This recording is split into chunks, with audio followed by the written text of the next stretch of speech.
Emisión de Señal Informativa y como siempre nos da muchísimo gusto saludar y escuchar el comentario de la doctora María Elena Hernández. Doctora, ¿cómo le va? Muy buenas tardes. Belén, qué gusto escucharte también a ti, Josefina. Buenas tardes y buenas tardes a todo el auditorio.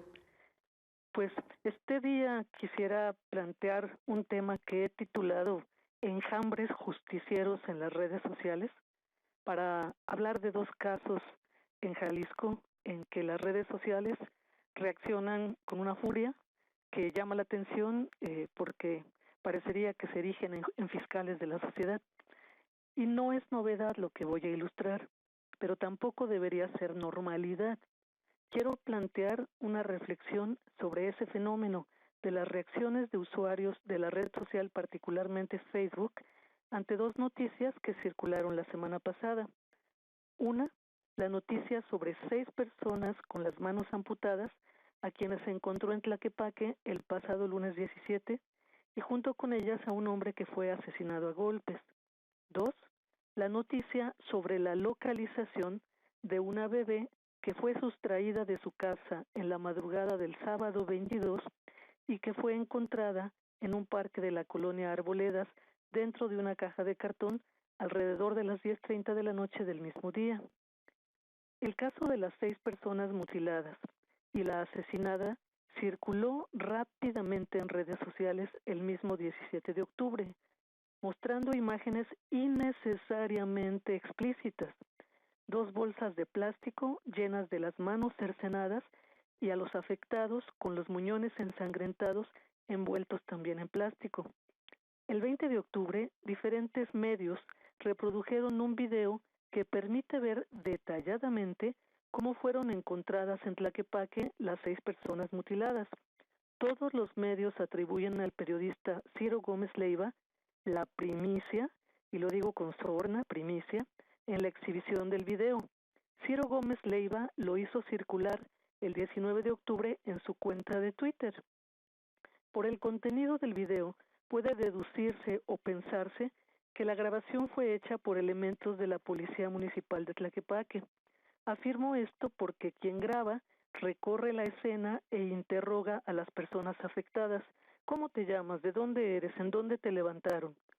Y tengo una pregunta para la Fiscalía del Estado y para la Policía Municipal de Tlaquepaque.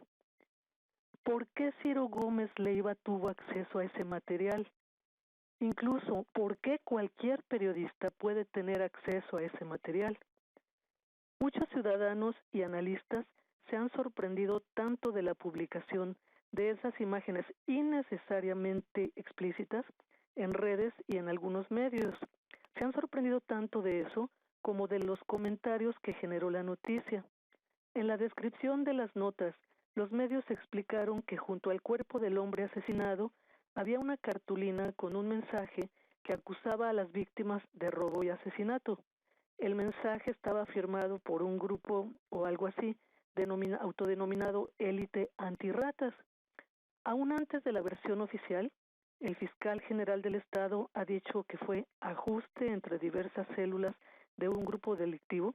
Aún antes de esa afirmación, el tono de innumerables comentarios a las notas publicadas en Facebook el mismo 17 de octubre era de complacencia ante una especie de justicia ejemplar para que aprendan y acaben con todos. El reporte sobre las mutilaciones no necesitaba mostrar las bolsas de plástico con las manos desprendidas de los cuerpos, ni hacer acercamientos para que las viéramos mejor. Sabemos leer y conocemos las palabras mutiladas, desprendidas, cortadas, que generan la imagen de lo que tendría que haberse contado sin necesidad de contribuir al horror que quisieron transmitir los ejecutores del hecho. Las declaraciones oficiales para tranquilizar a la sociedad, se trata de ajuste de cuentas entre delincuentes, también fueron cuestionadas por los usuarios de las redes sociales, acusando que las autoridades quieren hacer parecer como un ajuste de cuentas entre grupos criminales, lo que podría más bien tratarse de una manifestación de hartazgo de la ciudadanía afectada todos los días por actos delictivos. El segundo caso, para observar las reacciones de usuarios de la red social Facebook ante noticias que circularon la semana pasada, es la de la bebé de 21 días sustraída de su casa en la madrugada del sábado 22 en una colonia de Zapopan y localizada alrededor de las 11 de la noche en una colonia del Parque Arboledas, en un parque de la colonia Arboledas. El primer acto fue de gran solidaridad en redes.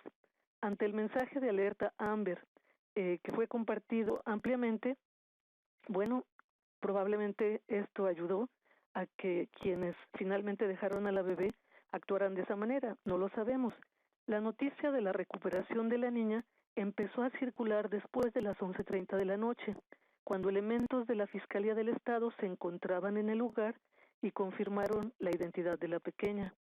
La nota en redes incluía tomas de video que dejan ver micrófonos de las empresas TV Azteca y Televisa, y se escuchan las preguntas de la reportera de TV Azteca, impertinentes por cierto. Más tarde, el mismo video editado aparece como si fuera propio en distintos medios, una práctica que todos conocemos. Son varios los aspectos que pueden tener en común estos dos casos de cobertura y circulación de información sobre temas de seguridad pública, pero me centro en las reacciones de usuarios de la red social Facebook. En ambos casos, el de las personas mutiladas y el de la localización de la bebé, numerosos comentarios de usuarios de Facebook enjuician a los actores involucrados en las tragedias, los califican y los condenan en medio de discusiones entre miembros de esa red que difieren en la opinión y que terminan cuestionando de manera muy ofensiva la inteligencia del otro. Un circo romano en el que se levanta el dedo para decir me gusta y se juzga por impulso cualquier cosa. Por ejemplo, la expresión facial del papá, a quien impertinentemente la reportera de TV Azteca preguntaba, ¿qué te pareció la noticia? ¿Estás contento de encontrar a tu bebé sana y salva? Y referente a cómo fue sustraída, ¿nos puedes platicar un poco para darnos los más detalles que podamos tener? ¿No tienes sospechas de alguien? En medio del momento en el que el padre estaba esperando conocer el estado de su hija porque estaban los cuerpos de médicos atendiéndola. A ciertas personas activas en comentar de manera impulsiva, no le gustaron las respuestas del papá. Opinaron que su inexpresividad, su mirada evasiva, sus pocas palabras, su qué casualidad, si él sabe quiénes fueron y por eso no dice nada, que deben investigarlo primero a él, juzgaron, sentenciaron y difamaron en el lavadero de Facebook, acusaron desde la cómoda ventana de su celular o computadora y provocaron a la turba morbosa cuyos miembros terminan siempre peleados, pero antes se erigen en psicólogos, psicoanalistas, peritos investigadores y casi fiscales. Ante comentarios más sensatos que pedían mesura, otros espetaron que si ponen en redes algo ya saben que vamos a opinar. Además, por eso le encontraron, porque compartimos su mensaje. Casi les faltó decir, ahora se aguanten. Por supuesto, he sintetizado la esencia de las discusiones bajo la buena noticia de que se encontró a la bebé. ¿Qué tipo de controles, de edición, de apertura deben tener las redes sociales? Sé que mi pregunta parece retrógrada en el contexto de la web 2.0, en que los usuarios son activos y participan y contribuyen en la creación de contenidos en la red, en que las redes contribuyen en principio a una sociedad más democrática. Acepto que es imposible e incluso indeseable moderar lo que ocurre en los muros individuales de los usuarios de Facebook y de otras redes, pero estamos hablando de información periodística que desencadena esta furia justiciera que he querido ilustrar con dos casos, no son los únicos. Y eso, la información periodística, sí se puede moderar en los muros de medios informativos. Sería el mínimo papel del gestor de contenidos en una plataforma digital. Y antes, mucho antes de que se propicie la quema de brujas, los periodistas que siguen buscando cómo impresionarnos, con 2 bolsas llenas de manos cortadas, por ejemplo, o con un video de la fiscalía que no tenía por qué salir de las pruebas para averiguaciones, esos periodistas podrían ser más éticos e informar y menos sensacionalistas y desorientar. Hay medios que primero sucumben al impulso de la inmediatez y después corrigen, como hizo Proceso en su versión en línea al publicar las bolsas de las 2 manos amputadas y ya en su versión impresa cuidó el reporte de los hechos. Hay medios que por su naturaleza quieren sangre y eso publican. Y hay muy poco conocimiento de cómo ese manejo informativo espectacular, en combinación con las reacciones viscerales de la turba enardecida que hace justicia en Facebook, dañan tanto a los involucrados en los casos como a la opinión pública más amplia, que termina simplemente asqueada y quiere desconectarse de semejante circo romano. Hasta aquí el comentario, Belén. Doctora, sin duda alguna, una explicación y un análisis profundo e interesante, y nos preguntamos cómo es que este tipo de hechos continúan ocurriendo cuando se ha trabajado tanto desde la sociedad civil, desde las organizaciones no gubernamentales protectoras de derechos humanos o defensoras de derechos humanos, en cuidar precisamente lo que publicamos en los medios de comunicación.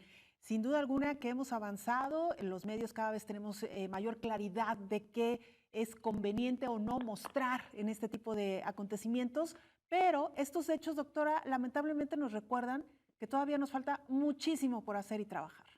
Y cada día están puestos a prueba los medios y los periodistas, porque ante semejante joya que te regala la Fiscalía, no sé cómo, o la Policía de Tlaquepaque, no sé cómo se filtran, ¿cómo la van a desperdiciar? Lo digo, por supuesto, irónicamente. Claro. Pero efectivamente, ante esta comunicación urgente o inmediata que nos permite los medios digitales, se cae con mucha facilidad en el mismo error.